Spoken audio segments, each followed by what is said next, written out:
Sa video na ito, tatalakayin natin ang 10 malinaw na palatandaan na nagpapahiwatig na tayo ay nasa dulo na ng mga huling panahon. Atin itong pag-usapan, mga kaibigan.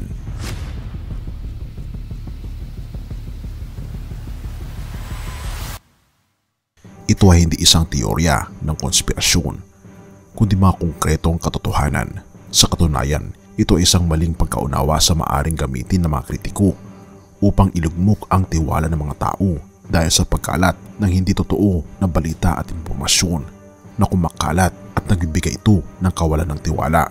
Nakikita ko ang ilang mga tao na nagkukomento sa mga video na ito na tila baga hindi ito totoo, ngunit nagtataka ako dahil noong 2020 sa lahat ng mga nangyayari sa mundo ay patuloy pa rin ako naniniwala na hindi na nagiging mabuti ang ating mundo, na ito ang binabanggit ng banal na kasulatan. Naniniwala akong tayo ang henerasyon sa huling kapanahunan kahit hindi natin alam ang petsa, ngunit ang lahat ay nagpapahiwatig na malapit na tayo sa punto ng katapusan ng mundo.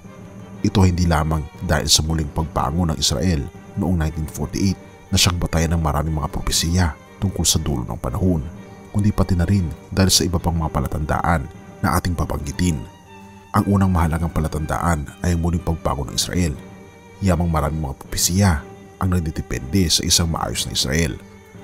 Ang pangalawang malapit na palatandaan ay may kinalaman sa pagtayo ng templo sa Jerusalem, na ito ang paniniwala ng mga Hudyo, na ito rin ang binabanggit ng banal na kasulatan.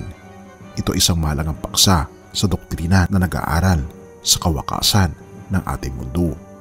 Mayroong isang institusyon na kilala bilang Temple Institute na matatagpuan sa Jerusalem na naghahandang magpatayo ng ikatlong templo daw, at sila ay naniniwala na ito ay malapit na mangyari.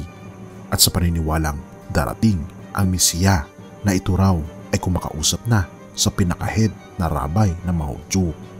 Ngunit sasabihin ko sa iyo na ang ikatlong templo ay matagal nang nagawa at ito ay wala sa lupa, kundi ito ay nasa langit na bayan, at ang punong pari doon ay walang iba kundi ang ating Panginoong Hesus, na ito rin ang binabanggit sa libro ng Hebreo.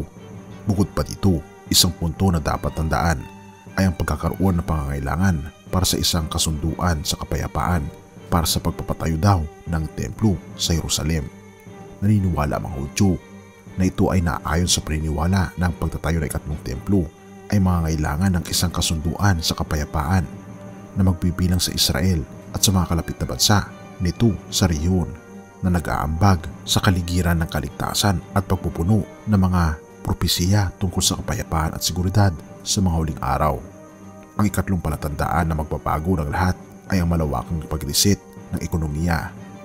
Gusto nilang bumuo ng mundo para sa isang mabuting sistema kasama ng ekonomiya at kalikasan.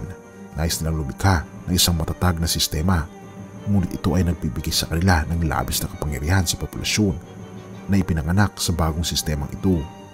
Ang ideya ay magsimula muli mula sa simula, ngunit ito ay nagdudulot ng agam-agam tungkol sa sino ang makokontrol sa bagong mundo na ito.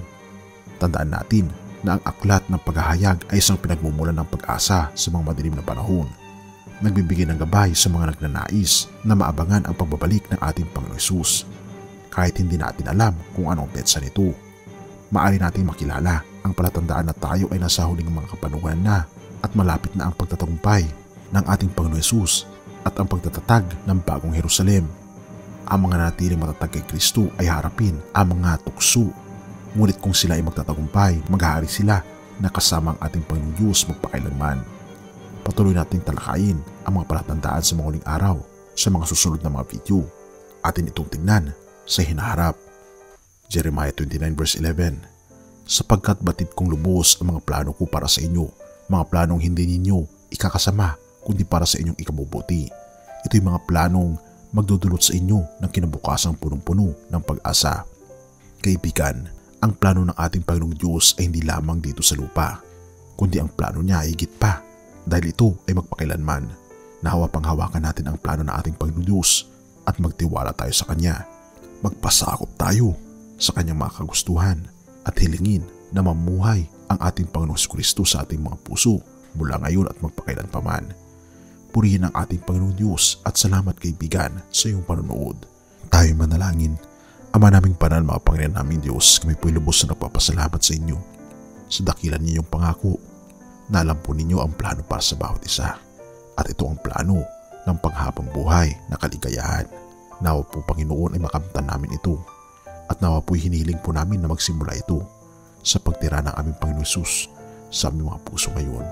Purihin ka, o aming Panginoon Diyos, at patawarin po kami sa lahat ng aming pagkukulang at pagkakasala, pagkat ito ay aming samot hiling sa matamis na pangalan ng aming Panginoon Jesus. Amen.